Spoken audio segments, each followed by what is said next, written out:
Olá, turminha, com licença, sou Rogério, professor de inglês. Bem, dentro dessa proposta de trazer um entendimento simples, mas também abrangente para a formação de frases, queremos destacar algumas peças fundamentais nesse processo. Vamos falar sobre um cara que está sempre presente nas frases, normalmente está presente nas frases. Esse cara é o sujeito. Em português, por exemplo, ele nem sempre está presente, às vezes temos o sujeito oculto, subentendido. Exemplo, está frio. Está frio. Verbo e complemento, não temos sujeito. Mas em inglês, normalmente eu tenho esse sujeito, eu preciso criar, eu preciso plasmar esse sujeito, eu preciso tornar visível esse sujeito. Exemplo, essa mesma frase, está frio. Bem, alguma coisa está fria, o tempo, o dia, enfim. Então, em sujeito, em inglês, alguma coisa vai representar esse sujeito. E aí entra esse pronome, o it, às vezes traduzido apenas como ele ou ela para animais e coisas, mas muito simplista para quem quer desenvolver inglês.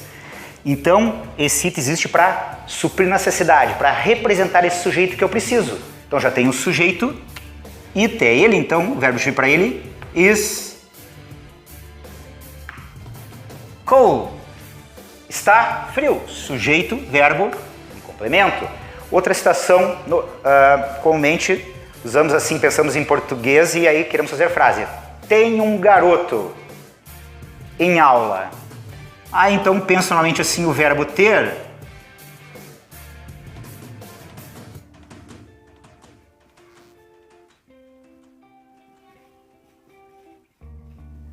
Tem um garoto, inteligível, mas e o sujeito? Bem, então temos um verbo aqui na frente, eu quero um sujeito. Para isso existe o verbo haver, então não penso tem um garoto. Há um garoto. O verbo haver. E esse there vai funcionar como o sujeito que eu preciso. There's a boy in class. Há um garoto na sala. Então, temos alguém aqui representando o sujeito. Outra situação também comum.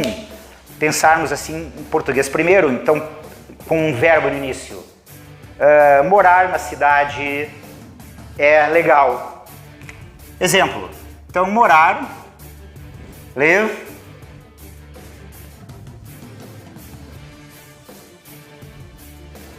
Live in city. Mas eu quero um sujeito aqui para iniciar minha frase. O morar na cidade, eu tenho um verbo. Como é que eu posso fazer aqui? Que alternativa? Eu tenho o sufixo ing, que pode também ser gerúndio, morando, mas aqui ele transforma em ing também um verbo em espécie, em substantivo, né? O morar na cidade. Então agora eu tenho sim um sujeito que é tudo isso. O morar na cidade. Se ele o morar na cidade, ele, verbo to be, is cool. Live in city is cool. Morar na cidade é legal. Então temos aqui um sujeito e aí sim um verbo e complemento. Transformei, eu criei um sujeito ou elaborei um sujeito. Outra alternativa também é produzir assim transformações na frase para realocarmos ou trazermos um sujeito por início. Se eu estiver uma frase assim, por exemplo, aproveitando esse na cidade, estou lá pensando a minha frase e tal, na cidade, nem é maiúsculo, estou no desenvolvimento de um raciocínio, na cidade é caro morar, a acomodação é cara, então posso até pensar um it, é cara.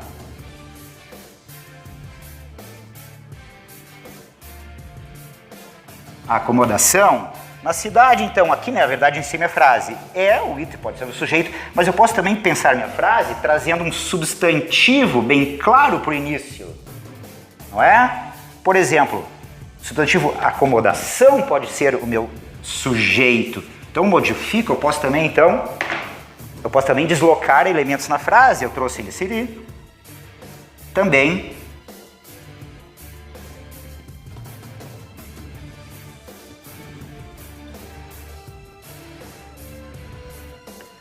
O que eu obtive aqui? Simplifiquei de certa forma, porque eu trouxe, claro, isso aqui faz parte, é um advérbio de lugar, né? Minha frase inicia aqui, eu tenho um sujeito, então eu posso deslocar. Bem, isso aqui foi, então são demonstrações para quê? Para valorizarmos o entendimento, o destaque do sujeito. Então ele é sim essencial, também para quem está fazendo Enem, ou vestibular, ou concursos, enfim, pessoal que precisa para interpretação de texto, como quem está fazendo proficiência em inglês, os já graduados inclusive. Então esse entendimento de elementos na frase, de sujeito em especial, como aqui, é essencial. Então ele é sim importante, mas ele é muito mais importante do que isso. Muito mais porque, para efeito de demonstração depois do nosso método aqui, que vai ser transformar então afirmações em negações e em interrogações, porque eu quero afirmar, eu quero negar, eu quero perguntar, eu quero me aprofundar, eu quero desenvolver o idioma. Então, é essencial então essa presença desse sujeito. Então, eu quero mostrar de forma sintética o método para que a gente tenha, então, esse aprofundamento em frases, ou trazer frases simples para um maior aprofundamento em frases mais complexas, utilizando esse mesmo sistema aí, e para isso é feito o convite, ok? Muito obrigado, certo? E aquele recado, Courteous Sense Now, ok? Novamente, espero uma outra oportunidade. Muito obrigado.